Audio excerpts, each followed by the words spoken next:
যেই সব পুরুষ ভাইয়েরা সঠিক নিয়মে অজু করতে পারেন না, কারণ অজু কিন্তু খুবই গুরুত্বপূর্ণ বিষয়। যদি আপনার অজু না হয় আপনার কোনো ইবাদত আল্লাহর দরবারে কবুল হবে না।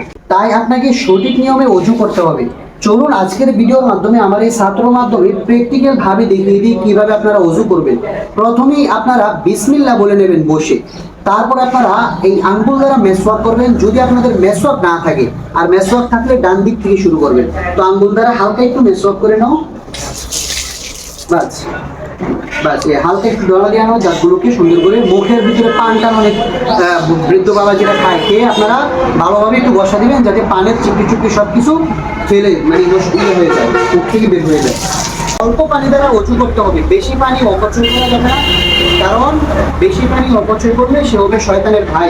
তো আমরা প্রথমেই হাতের কবজি পর্যন্ত ভালো করে ধৌত করে নিতে হবে অল্প পানি দ্বারা। বাস হাতের কবজি পর্যন্ত 3 বার ধৌত করা হচ্ছে সুন্নত।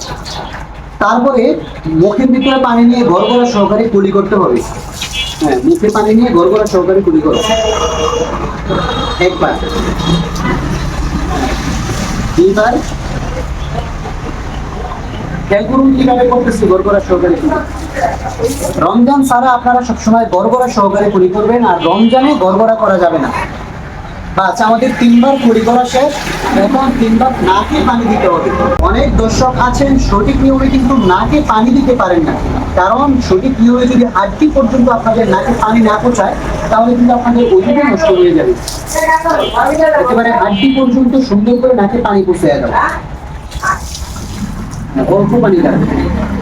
আবার আরেকবার দাও। হ্যাঁ, 3 বার নাকে পানি দেওয়া সুন্নাত। এবার সমস্ত মুখমণ্ডল 3 বার ধৌত করতে হবে। একবার ধৌত করা হচ্ছে ফরজ, 3 বার ধৌত করা সুন্নাত। তো আমরা 3 বার ধৌত করে নেব। মনে রাখবেন এই চুলের গোড়া থেকে টুটি পর্যন্ত, এক কানের লতি থেকে আরেক কানের লতি পর্যন্ত 3 বার ভালো করে ধৌত করা হচ্ছে সুন্নাত। প্রথমেই অল্প পানি দেওয়া, একবার ধৌত করে নাও সুন্দর করে। বাস আবার ধৌত করো সুন্দর করে, পানি নাও। হ্যাঁ, অল্প পানি দেওয়া, ফুল পানি নাও, হাতে পানি নাও। হ্যাঁ, আবার আস্তে করে পানি দিতে হবে, জোরে পানি ফিকে দেওয়াও কিন্তু মাটি। আচ্ছা, আমাদের মুখমণ্ডল 3 বার ধৌত করা শেষ। এখন আমরা ডান হাতের এই কনুই পর্যন্ত ভালো করে ধৌত করতে হবে। অনেক দর্শক আছেন এদের পর্যন্ত ধৌত করে চলে যান। আপনাকে অবশ্যই কনুইর 4 আঙ্গুল উপর পর্যন্ত পারলে ভালো করে ধৌত করতে হবে, না পারলে কনুই পর্যন্ত ভালো করে ধৌত করবেন যাতে আপনাদের কোনো অংশ শুকনো না থাকে। হ্যাঁ, অল্প পানি দ্বারা সুন্দর করে ধৌত করে নেব। একবার, 2 বার, 3 বার।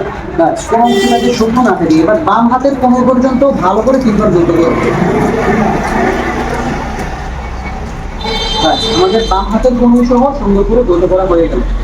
অজুর 2য় নাম্বার যে ফরজ সেটি হচ্ছে মাথা মাসে করা। কিভাবে আপনারা মাথা মাসে করবেন সেটি আমি আপনাদেরকে বলে দিচ্ছি।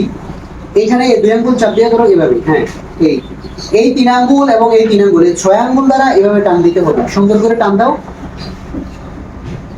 বাস এবার এইভাবে হালকা করে টান দাও। এই হালকা করে সামনের দিকে টান দাও। এভাবে হালকা করে এভাবে সামনের দিকে টান দাও। বাস মাথা আস্তে করে দিতে হচ্ছে সঠিক নিয়ম। তারপরে কানগুলোকে ভালো করে 2 আঙ্গুল দ্বারা ভিতরে প্যাঁচ সহ মাসাই করে দিতে হবে। হ্যাঁ, ভালো করে। বাস এবার এই 2 আঙ্গুলের কাজ কি? এই 2 আঙ্গুলের কাজ হচ্ছে পিছন থেকে এভাবে আলতো করে দেওয়া। বাস আমাদের 5 আঙ্গুলের কাজ শেষ। এখন গর্দানটাকে সুন্দর করে মাসাই করে নিতে হবে। মনে রাখবেন গর্দানকে চাপ দিতে হবে, বলেও টান দেওয়া যাবে না, সেটা হচ্ছে মাকরুহ। হ্যাঁ, হালকা করে পানি নাও, হালকা পানি নাও, আর চাপ দাও, আস্তে করে চাপ দাও গর্দানটা। বাস শুধু চাপ। বাস গর্দান মাসাই করা শেষ। এখন ডান পায়ের টাকনু পর্যন্ত ভালো করে 3 বার ধৌত করতে হবে। অল্প পানি দ্বারা ডান পায়ের টাকনু পর্যন্ত 3 বার ধৌত করতে হবে। আঙ্গুলের চিপা চাপা সহ ভালো করে ধৌত করবেন যাতে কোনো অংশ শুকনো না থাকে, এটা মনে রাখতে হবে আপনাদের। এবার বাম পায়ের টাকনু পর্যন্ত 3 বার ধৌত করো সুন্দর করে। প্রিয় দর্শক, অজু কিভাবে করতে হয় সঠিক নিয়মটি আপনাদেরকে শেখালাম। অজু শেষ করার পরে আল্লাহর হাবিব সাল্লাল্লাহু আলাইহি ওয়াসাল্লাম বলেছেন, যদি কোনো ব্যক্তি কালিমাতুশ শাহাদা পড়ে তাহলে আল্লাহ পাক রব্বুল আলামিন জান্নাতের 8টি দরজা তার জন্য খুলে দেয়। এই জন্য এখন একটি আঙ্গুল উপরে দাও।